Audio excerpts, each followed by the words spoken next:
ကျမတို့ရဲ့ဝိညာဉ်ရေးရအမြဲတမ်းတောက်လောင်အောင်ဘလို့ဆက်လက်ထိန်သိမ်းမလဲတခါတလေမှာကျွန်တော်တို့ဝိညာဉ်မှာအားကြီးတယ်တခါတလေမှာကျတော့အားနည်းတယ်ကျမတို့ရဲ့ဝိညာဉ်ရေးရကကောက်ရိုးမိတောက်လို့မဖြစ်ဖို့အတွက်လိုအပ်တာဖြစ်တယ်ဆိုအမြဲတမ်းကျမတို့ကတောက်လောင်ခြင်းနဲ့သွားအောင်လို့ဘယ်အရာတွေကိုကျမတို့လိုရှိတယ်လဲဆိုတော့ကျမပြောပြသွားခြင်းနံပါတ်1အရေးကြီးဆုံးကတင်ဝိညာဉ်ရမှာအမြဲတမ်းတောက်လောင်နေဖို့အတွက်စီရှိဖို့အတွက်လိုတာဖြစ်တယ်စီဆိုတာကတန်ရှင်းသောဝိညာဉ်တော်ကိုပုံဆောင်တယ်ကျမတို့ရဲ့ခွန်အားနဲ့ကျမတို့ကရေရှည်တောက်လောင်အောင်လို့မရပါဘူးတခါတလေမှာအားနေတဲ့အချိန်မှာကျမတို့ကျမ်းစာတော်မဖတ်ခြင်းစုတော်မတောင်းခြင်းတဲ့အချိန်တွေကျမတို့ကြုံတွေ့ရတယ်တန်ရှင်သောဝိညာဉ်တော်အားဖြင့်သာကျမတို့ကဆက်လက်ပြီးဝိညာဉ်ရမှာကျမတို့ကအမြဲတမ်းတောက်လောင်ခြင်းနဲ့သွားနိုင်မှာဖြစ်တယ်တန်ရှင်တော်ဝိညာဉ်တော်ရဲ့တိုးထီခြင်းတန်ရှင်တော်ဝိညာဉ်တော်ရဲ့တောင်းလောင်ခြင်းကိုကျမတို့အသက်တာမှာတစ်ခါခံယူပြီးတဲ့အခါမှာအဲ့ဒါကလုံလောက်သွားတာမဟုတ်ပါဘူး။နေ့ရဲ့အစဉ်တိုင်းမှာလည်းထိုတန်ရှင်တော်ဝိညာဉ်တော်နဲ့အပြည့်ခံဖို့အတွက်လိုအပ်တာဖြစ်တယ်။တန်ရှင်တော်ဝိညာဉ်တော်နဲ့အမြဲတမ်းပြည့်တဲ့အချိန်မှာကျမတို့ကအရာရာကိုကျမတို့ကကြော်လွှားနိုင်ုံနဲ့မကဘူး။ဝိညာဉ်ရမှာတောက်လောင်ခြင်းနဲ့အမြဲတမ်း on fire ဖြစ်နေမှာဖြစ်တယ်။အာမင်လေမုန်နှုတ်ကပတ်တော်ကပြောတယ်အေဖက်အခန်းကြီး9အပိုင်ငယ်18မှာလွန်ကျူးစေတတ်တော်စပြည့်ရင်နဲ့ရင်မြူးခြင်းကိုရှောင်၍ဝိညာဉ်တော်နဲ့ပြည့်စုံနေရှိကြလော့တခြားသောအရာတွေလောကအရာတွေနဲ့ဒီနေ့ကျမတို့အသက်တာမဖြည့်ပဲနဲ့တန်ရှင်သောဝိညာဉ်တော်နဲ့ပြေဝပါထိုဝိညာဉ်တော်နဲ့ပြေဝဖို့အတွက်တခြင်းတွေနော်တခြင်းတွေနဲ့ချီးမွမ်းခြင်းအားဖြင့်ဆုတောင်းခြင်းအားဖြင့်ကိုးကွယ်ခြင်းတွေနဲ့ကျမတို့ကအပြည့်ခံဖို့အတွက်လိုတယ်ဒါဆိုရင်မိတ်ဆွေရဲ့ဘဝအသက်တာမှာအမြဲတမ်းသင်ဟာတောက်လောင်နေမှာဖြစ်တယ်စီဖြည့်ဖို့အတွက်လိုတယ်ပြီးလို့ရှိရင်နံပါတ်1ကတော့စာငတ်ဖို့အတွက်လိုတယ်စာငတ်ခြင်းဆိုတာကမိတ်ဆွေရဲ့ဘဝအသက်တာဝိညာဉ်ရေးအသက်အကျကိုတိုင်းထွာတဲ့ကိရိယာတစ်ခုလိုပဲဖြစ်တယ်စာငတ်ခြင်းမရှိတော့ဘူးဆိုရင်မိတ်ဆွေရဲ့အသက်တာမှာဝိညာဉ်ရေးမှာအလွန်ခန်းချောက်ပြီးအန်ဒီရဲ့ရှိနေပြီဖြစ်တယ်ဒါကြောင့်မို့မိတ်ဆွေရဲ့တက်တာမှာစာငတ်ဖို့အတွက်တစ်ချိန်လုံးတင်ရှိနေတာတော့မဟုတ်ပေမဲ့ခန်းချောက်လာတဲ့အချိန်မှာတင်ဟာပြန်စာငတ်ဖို့အတွက်တင်ရဲ့အတက်တာထဲမှာအမြဲတမ်းဖန်တီးဖို့အတွက်လိုတာဖြစ်တယ်ဘလို့ပုံစံနဲ့တင်ဖန်တီးမလဲအချိန်တွေကိုပေးရမယ်တခြားသောအချိန်တွေကိုလျှော့ပြီးမှတင်ဟာဖျားနဲ့အချိန်ယူတဲ့နေရာမှာတင်ဟာအချိန်ကိုတည်တံ့တိုး၍ပေးဖို့အတွက်လိုအပ်တယ်တခါတလေမှာဖိုးခါတွေပေးရမယ်နည်းနည်းစောစောထားတဲ့အချိန်တွေရှိမယ်တခါတလေမှာဇာကြောင်ဆူတောင်းတဲ့အချိန်တွေရှိမယ်တခါတလေမှာတင် conference တွေတွားပြီးတင်ဟာဆရာတွေရဲ့လက်သင်ချင်းကိုတင်ခံယူတဲ့အချိန်တွေရှိမယ်ဘုရားသခင်ကိုချစ်ပြီးတောက်လောင်တဲ့သူတွေနဲ့ပေါင်းသင်းခြင်းအပြင်တင်ဟာဝိညာဉ်ရမှာတောက်လောင်ခြင်းတွေကိုတင်ရရှိမယ်ထိုကဲ့သို့အဖိုးခါတွေကိုတင်ဟာပေးဖို့အတွက်လိုအပ်တာဖြစ်တယ်တော့ဆာလန်ဆရာကဘုရားသခင်ကိုဘလောက်အထိဆာငတ်တယ်လဲဆိုရင်နေ့ဆာလံကျမ်းအခန်းကြီး130နဲ့အပိုင်ရဲ့2ကနေ9မှာယာကုပ်အမျိုးကိုးကွယ်တော်တကုတ်ရှင်ထာဝရဘုရားကျင့်ဝတ်တော်မူရာအရက်ကိုကျွန်ုပ်ဒီမသွေ့မီတိုက်အောင်ကို့နေရအိမ်တို့မဝင်ကို့အိယာဘော်တို့မသက်ကိုမျက်စိအိယာတော်အခွင့်မျက်ခမ်းမေးရတော်ကိုမပေးဟုယာကုပ်အမျိုးကိုးကွယ်တော်တကုတ်ရှင်ထာဝရဘုရားကိုကျင့်ဆို၍အတိတ်ထံပြု၏သူ့ရဲ့ဆုံးဖြတ်ချက်နဲ့သူ့ရဲ့ဆန္ဒကပါလေကိုယ့်ရဲ့မျက်နှာတော်ကိုဖူးမြင်ခြင်းနဲ့ကိုယ့်ရဲ့အတန်တော်ကိုကြားခြင်းနဲ့ဘုရားတခင်ကိုစာငတ်တဲ့တခြားသောအရာတွေအားလုံးထက်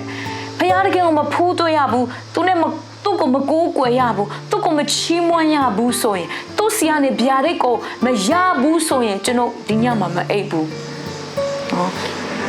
ဘာမှမလုပ်ဘူးစသဖြင့်ဆုံးဖြတ်ချက်နဲ့ဘုရားသခင်ကိုအလောက်ထိစာငတ်တဲ့အခါမှာဘုရားသခင်ကသူ့ကိုအမြဲတမ်းဖြည့်ပေးတာဖြစ်တယ်အာမင်ဒီနေ့မိတ်ဆွေရဲ့အတ္တမှာပုံမှန်ဘုရားကျောင်းတွားနေတယ်ပုံမှန်တရားဆုတောင်းတယ်ကျမ်းစာဖတ်တယ်ဆိုတဲ့အရာတွေကနေကျမ်းစာဖတ်တဲ့အခါမှာဘုရားတခင်ကိုရှာဖို့အတွက်လိုတယ်ကိုးကွယ်တဲ့အခါမှာတို့ဘုရားတခင်မျက်နှာကိုရှာဖို့အတွက်လိုတယ်ဆုတောင်းတဲ့အခါမှာဘုရားတခင်ကိုသိချင်သောနှလုံးသားနဲ့သင်ရှာဖွေဖို့အတွက်လိုတယ်သင်ဘုရားတခင်ကိုစာငတ်ခြင်းမလျော့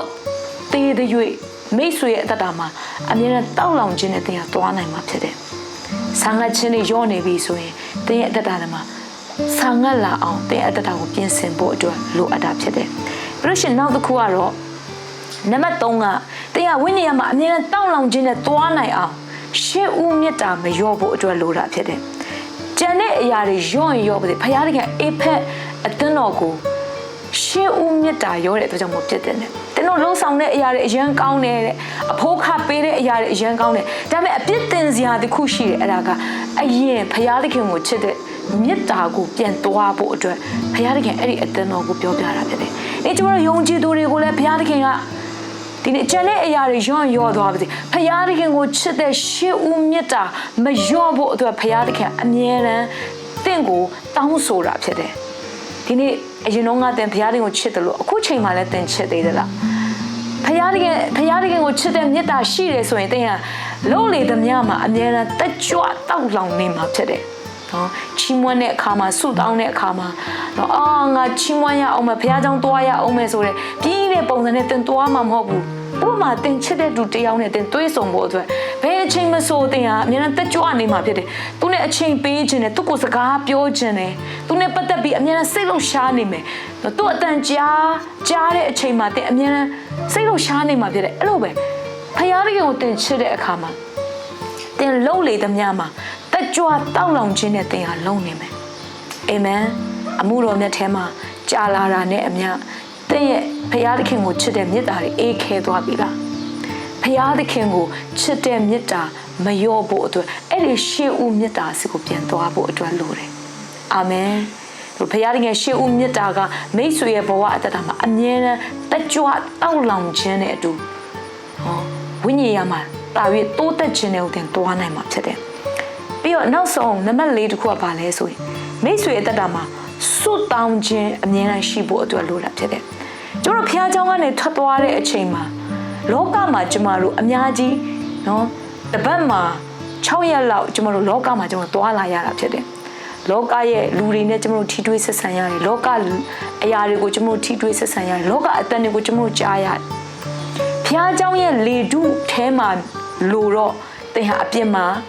မသွားနိုင်ဘူးဖြစ်တဲ့အဲ့ဒီအချိန်ကာလမှာဝိညာဉ်ရမှာအရန်ကြဆင်ဖို့အတွက်လိုတယ်တင်ရဲ့ကြားခြင်းအပြင်မြင်တွေ့ခြင်းအပြင်လှုပ်ဆောင်ခြင်းအပြင်အဲ့ဒီအချိန်မှာမိတ်ဆွေရဲ့သွားလေနေရာတိုင်းမှာတင်ဟာတောက်လောင်ခြင်းနဲ့သွားဖို့အတွက်စွတ်တောင်းတဲ့လေထုကိုပိုင်တင်ဟာဖန်တီးဖို့အတွက်လိုတာဖြစ်တဲ့တင်သွားတဲ့ကားမှာတင်စီးတဲ့နော်ကားမှာတင်သွားတဲ့နေရာတိုင်းမှာနော်တင်ရဲ့လုပ်ငန်းခွင်ထဲမှာပြီးလို့ရှိရင်မိဘူးကြောင်ထဲမှာပြီးတော့တင်ထိတွေ့ဆက်ဆံတဲ့နေရာတိုင်းမှာတင်ဟာစွတ်တောင်းခြင်းနဲ့ပဲနဲ့တင်ဟာတွားလာတယ်စွတ်တောင်းခြင်းနဲ့ဖန်တီးနေတယ်အဲ့ဒီလေထုကိုတင်ဖန်တီးထားတယ်ဆိုရင်တင်ဟာအမြဲတက်ကြွတောက်လောင်နေမှာဖြစ်တယ်ဖခင်နဲ့ပတ်သက်ပြီးအရင်စိတ်လို့ရှားနေမယ် on fire ဖြစ်နေမယ်ငါလှုပ်ရမယ်ငါတွားရမယ်ငါအရှိမနော်ဘယ်တော့မှနောက်မလဲဘူးဆိုတဲ့အရာတွေဝိညာဉ်တော်ကတင့်ကိုထည့်ပေးမှာဖြစ်တယ်စွတ်တောင်းတဲ့သူကအမြဲတမ်းတောက်လောင်တာဖြစ်တယ်ဒါပေမဲ့တင်စွတ်တောင်းခြင်းနဲ့မှရော့လာတဲ့အခါမှာလောကအရာတွေကိုတင်ဦးစားပေးတဲ့အရာတွေများလာမယ်ပြီးလို့ရှိရင်ဇာတိအရာကတင့်ကိုတာပြီးလွမ်းမိုးလာမယ်ဝိညာဉ်ရနဲ့ပတ်သက်ပြီးအိပ်ပျော်လာမှာဖြစ်တယ်မလုံချင်တော့ဘူးမကင်ချင်တော့ဘူးဖြစ်လာမယ်ဒါပေမဲ့တင်စွတ်တောင်းတဲ့အခါမှာတော့တင်တစ်ခါတလေမလုံချင်လဲတင်စွတ်တောင်းလိုက်တဲ့အခါမှာတဲ့အแทမှာဘုရားကအသက်တော်ခွန်အားတွေဖြည့်ပေးတယ်အသက်တော်တင်တာခွန်အားတွေနဲ့သူငါလုံရမယ်ငါသွားရမယ်ဆိုတဲ့ on fire ဖြစ်တဲ့အသက်တာကိုတဲ့အမြဲတမ်းရရှိမှာဖြစ်တယ်အာမင်ကျမဘဝအသက်တာမှာအမြဲတမ်းလုပ်တဲ့အရာတစ်ခုကစွတ်တောင်းခြင်းဖြစ်တယ်ကျန်တဲ့အရာတွေဘာမှမရှိခြင်းနေပါစေဘာအရေးချင်းမှကျမအများကြီးမရှိပေမဲ့ကျမကအမြဲတမ်းစွတ်တောင်းမှုအတွက်ဆုံးဖြတ်တယ်